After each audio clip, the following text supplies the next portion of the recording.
Right, John, thank you very much for giving us a bit of your time, man. Really appreciate it. Obviously, busy time for you guys. Where do we start? As we speak, 18 appearances this season you've made for Man City in all competitions, and the team have only conceded 2 goals in that time. How has this defence transformed? I think there's a bit of a click.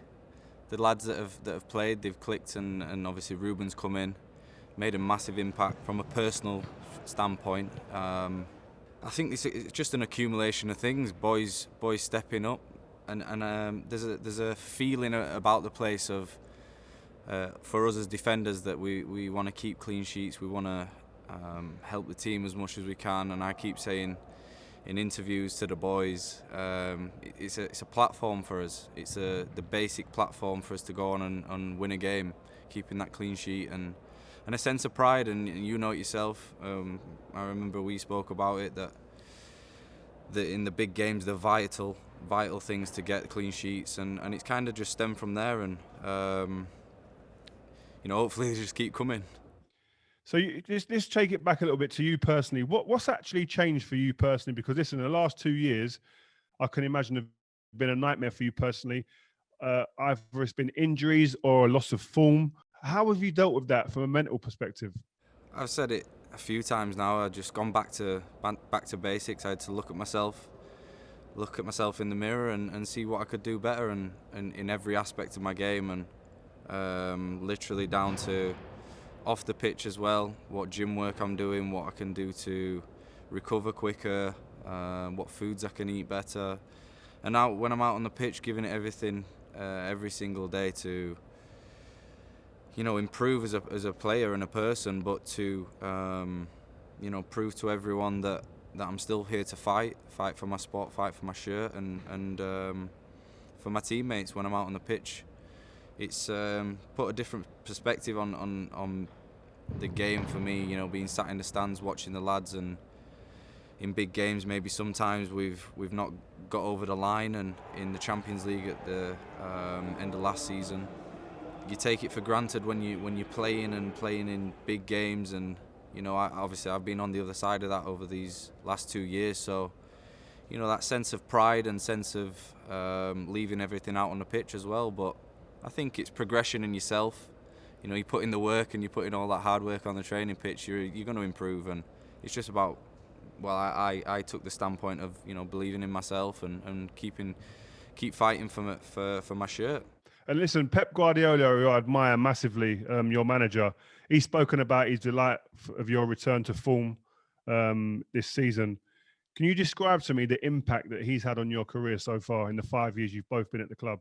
When I first came in, or players, when you're at a young age, you think you know football and the basics of formations and things like that. But when I signed here and came under Pep, it was like I was a little kid again playing in the park. It took me to a different level of understanding the game, understanding roles and responsibilities, and how he's simplified the game.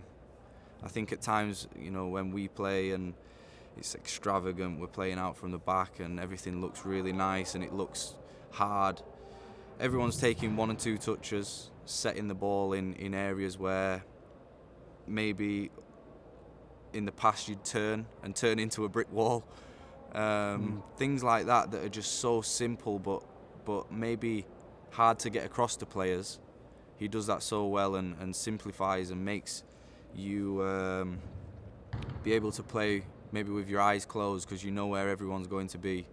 And that's something that we work on in training, where everyone's in a position, everyone's holding down a position, so you can make your patterns of play.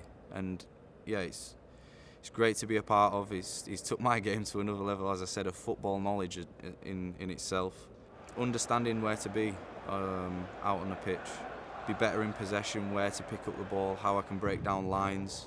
I think the list goes on, Rio, but yeah. What about from a defensive point of view?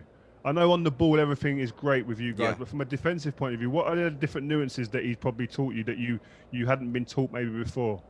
I think how we squeeze the pitch, how we keep such a high line.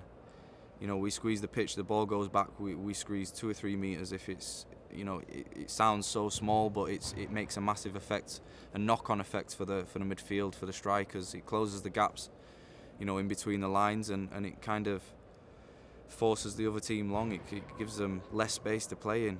You know, was you completely comfortable with that straight away because of the space behind? I used to always think big space, man. I don't want that big space. Yeah, I remember. Now, I mean, the keeper plays higher now, you know, if the ball goes over the top. But I think if you watch our body position as we're squeezing, it's always on you know, on the side, so we're ready to go both ways. You know, those sort of little details that help so much. You know, squeezing on the side and having the intention of going back when you know, whoever's on the ball, if it would be a centre half. You know, watching his body movements. And I think a big one for us is if we get broke down or we get played through, you know, it happens, is how we can slow down their attack as much as possible and wait for the other lads to come back and regroup. Simple things again, but so effective. Let me just move on to the Champions League. And I mean, that's one trophy that's eluded Manchester City and yourself. Does that then become an obsession? Does it become something that the pressure increases as time goes by? You don't get your hands on it? Yeah, definitely. Definitely a pressure aspect from it for a few years, and especially while I've been here. Pressure from ourselves, which can sometimes work both ways, I think. We've always done so well in early stages, and it's just getting past that next bit, and we put it in our sights this season, definitely, that we need to push for it. We need it as a club, we need it as players. We set standards over these past 3-4 years that other teams haven't, and I think it's the next stage for us to go to get that bit of silverware in the trophy cabinet, and that's something so difficult to do. We can sit here and talk about it all day. Obviously, you've won it yourself and know how much it takes to just even get to a final. So for us, it's a massive achievement, and something that we're definitely putting pressure on ourselves to achieve. Yeah. Last question, John. I can't do an interview with a Man City player currently without asking, how good is Phil Foden? And in terms of the young players you've played with in your career, where does he rank? I think he's got to be up there. I think it was maybe 2 weeks ago. You know, I didn't travel to the game, and I'm watching on the TV, and Phil's just gliding past people. He does it in training, but when you see it from a different angle on the TV, he's something special. Such a humble kid, works hard every day, and his ability's coming out more and more. I think the more time he's getting out on a pitch, the more he's expressing himself. He's scoring big goals at such a young age. That's such an attribute to have, and he's come on so much as well in the past 2 years, I think, physically, understanding the game. And for such a young lad to have done so much already and have the ability that he has, I think it'll only go one way, and I know you're a big fan as well. Yeah. Well, listen, man, I really appreciate your time. I think we got to go, let you get on with what you got to do, your recovery, etc. Thank you, mate. John, good luck with the form. Good luck with the team. Thank you. Enjoy. Thanks, Rio.